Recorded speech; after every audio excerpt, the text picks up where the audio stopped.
Para pemburu pilu menghadapi seekor harimau terluka parah. Si harimau menerkam para pemburu. Setelah itu mendadak berhenti. Darahnya mulai keluar. Leher harimau diikat oleh tali logam. Darah sudah memerahkan bulunya.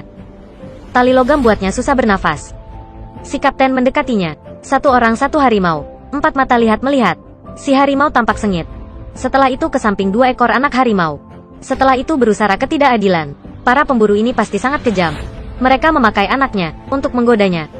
Waktu itu, si harimau menunjuk. Seperti mengancam dan siap untuk mati. Dan dia menerkam ke si kapten. Ketika dia baru meloncat, sudah dibunuh oleh si pemburu secara bengis. Para pemburu ini melihat si harimau dan anak-anaknya juga tak bergerak. Pada waktu itu, seekor harimau lebih besar sedang berlari di hutan. Dengan laju seperti terbang. Tapi ketika ke pinggir hutan, sudah adalah jurang. Dia ingin melonjak tapi tak cukup berani. Dia hanya berdiri sana dan melihat para pemburu sedang membawa istrinya. Setelah itulah Aum bergema di hutan. Ketika para pemburu kembali desa, mereka menyerahkan orang Jepang harimau dan anak-anaknya. Mereka memfoto dan antri. Hampir tak ada kasih sayang sedikit pun. Rakyat-rakyat hanya tahu, pemimpin orang Jepang sangat suka kulit harimau. Jika bisa memberinya harimau dengan kondisi baik, bisa menukar makanan. Si kapten pemburu Gu Gyeong masuk kamar jenderal. Setelah itu dia diperintah untuk, dengan semua cara, harus menangkap si harimau. Dipanggil Tuhan Hutan. Hari selanjutnya pemburu terus masuk hutan. Setelah itu mereka membawa si harimau yang mati sebagai umpan di bawah tanah dan memasang dekat sana banyak jenis perangkap. Di jatuh, ada mata harimau sedang menatap pada para pemburu dan anaknya. Malamnya, waktu para pemburu menunggu makanan, Gu Gyeong merasa ada sesuatu. Mereka angkat senapan dan api berangkat, dan mereka mulai berlari mengepung. Ketika sampai, tontonan di depan mengejutkan mereka. Ternyata hanya dua ekor serigala sedang bertengkar. Dan semua perangkap sudah dihancurkan. Mayat harimau lain juga tak ada. Selanjutnya, Gu Gyeong membunuh dua ekor serigala. Si harimau itu membawa anaknya kembali goa. Setelah itu meraba badan mereka. Setelah itu berbaring dan mengeluarkan suara menangis sengsara. Hari berikutnya, Gu Gyeong membawa timnya ke tempat Chun Menduk. Dialah pemburu dikagumi semua orang. Sejak ada anak, dia jarang masuk hutan. Gu Gyeong kali ini ingin mengundang Menduk masuk hutan bersama. Tapi sampai akhirnya sudah gagal. Gu Gyeong memakai cara kotor dan membujuk anak Menduk adalah Suki. Ketemu Jenderal Jepang dengan ancaman jenderal. Si anak sudah ditakuti. Jenderal memberi si anak sebuah senapan. Suki sangat senang. Dia bersumpah yakin menangkap si harimau. Hari itu, Suki dan tim pemburu ke gunung. Mereka baik pergi maupun membuat suara untuk menggoda si harimau. Mendadak si anjing terus bersuara dan menggigit. Setelah itulah Aum mengejutkan semuanya. Tapi mereka belum melihat si harimau. Tepat waktu itu di belakang batu, Tuhan Hutan perlahan datang. Dia tak takut hadapi senapan manusia. Hanya berdiri dan melihat setiap orang. Dan dia bergema. Mereka diancam sampai berlari kocar-kacir. Si harimau menerkam mereka. Menduk mendengar suara tembakan. Karena laju si harimau super cepat. Jadi semuanya hanya bisa berlari kocar-kacir. Dan tak bermampu melukai harimau. Hanya bisa melihat para prajurit satu persatu digigit sampai mati.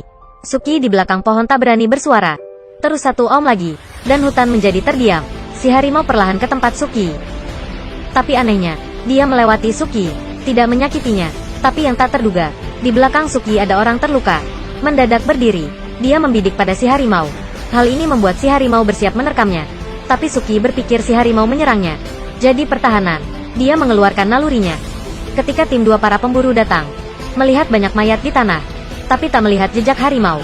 Gu Gyeong menemukan Suki. Tapi dia tak menyelamatkan si bocah pilu ini. Dia tahu hanya ketika Suki mati, Menduk baru ikut dan membantu menangkap harimau. Si harimau setelah terluka, sudah ke tempat anaknya, dan berdiri di sana beberapa detik. Sampai pemburu datang, harimau sudah berlari.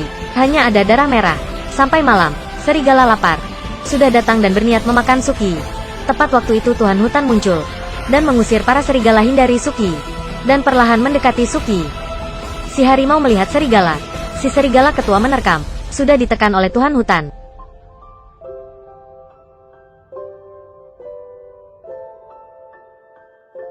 Dan dia mengaum membuat serigala berlari.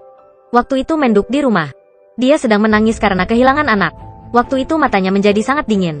Adegan diganti ke Tuhan Hutan sedang dilukai. Dia sudah membawa Suki ke rumah. Tapi waktu itu Suki tak bernafas lagi. Menduk teringat tahun itu. Ketika dia sedang menangkap harimau. Kedua anak harimau sedang di samping mayat ibunya. Menduk sudah menyelamatkannya. Lagi pula membawanya ke goa dan membesarkannya. Memberi mereka makanan. Tapi dia masih tak bisa menyelamatkannya. Salah satu anak harimau sudah mati. Tuhan hutan menyelamatkan anak menduk. Juga ingin balas budi pemeliharanya tahun itu. Tapi dendam bunuh ibu harus dibalas. Menduk melihat anaknya. Setelah itu dia seperti hilang harapan hidup. Waktu itu, tim pemburu sudah sampai di barak. Jenderal berkata harus membunuh si harimau. Karena inilah cara satu-satunya untuk menenangkan tentara sekarang. Dia ingin melempar bubuk mesiu di sekitar hutan. Dan membakar gunung. Dan yang menjalankan adalah orang milik pihak reaksioner milik Korea Utara pada waktu itu. Ketika buat meledak, setengah hutan dibakar. Pohon jatuh satu persatu. Tuhan hutan juga mendengar suara dari goa.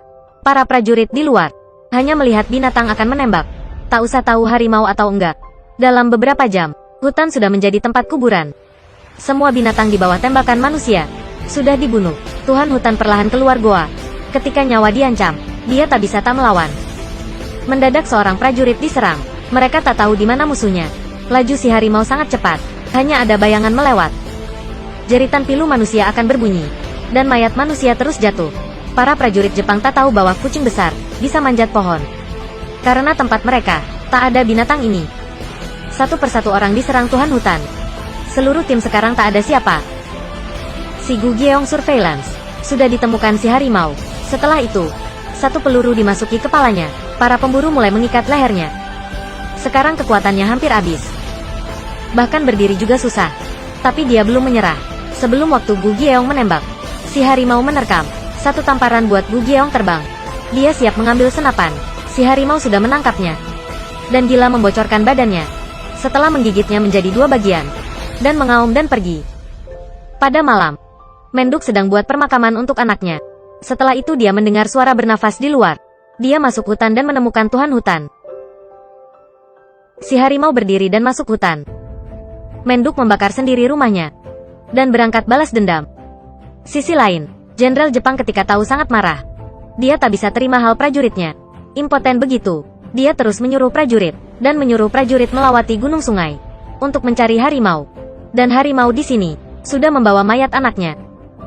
Dan membawa keluar goa. Dan mulai jalan balas dendam seperti Menduk. Menduk melewati salju. Dia tahu tempat tinggal Tuhan hutan hanya di puncak gunung. Ketika sampai, dia diam menunggu harimau. Dan prajurit dengan pimpinan pemburu juga manjat. Ketika prajurit Jepang belum sampai di puncak gunung, sudah terjadi setengah tim. Menduk mendengar suara, segera isi peluru. Setelah itu perlahan berdiri, melihat Tuhan hutan dekat sana. Mereka saling paham sudah sampai waktu berakhir. Kasih sayang mereka, tampak sudah berakhir. Sejak harimau membawa Suki ke rumah, Menduk angkat senapan. Si harimau juga gila menerkam. Satu tembakan bergema buat semua prajurit mendengar. Darah harimau mengalir bawah. Tontonan ini saja juga dikagetkan. Harimau sekali lagi berdiri meski tak berkekuatan. Menduk waktu itu melempar senapan. Dan berteriak dengan harimau. Si harimau memakai sedikit kekuatan tersia. Mengaum. Dan keduanya jatuh pada jurang. Setelah itu para pemburu melaporkan bahwa mereka gagal. Dan juga tak diakui oleh Jenderal Jepang. Tapi bagaimana ya? Semua hal ini dipimpin olehnya. Dia ingin setelah perang berakhir, akan membuat prajuritnya makin kuat. Dan membawa kulit harimau terakhir dari Korea Utara kembali Jepang. Dan selesaikan misi menangkap harimau. Cerita sampai sini berakhir. Situasi film The Tiger dari masa Korea Utara ditempati Jepang. Perlawanan antara harimau dan manusia di film sudah mencolokkan situasi sosial masa itu. Tuhan hutan tak hanya menyindir si harimau, juga menunjukkan semangat suku bangsa. Seperti tak tahu kekuasaan jahat, juga seperti orang Korea tak menyerah. Dan sejarah sudah memberitahu kita, tak menghormati alam seperti tak menghormati negara. Yakin menanggung hukuman.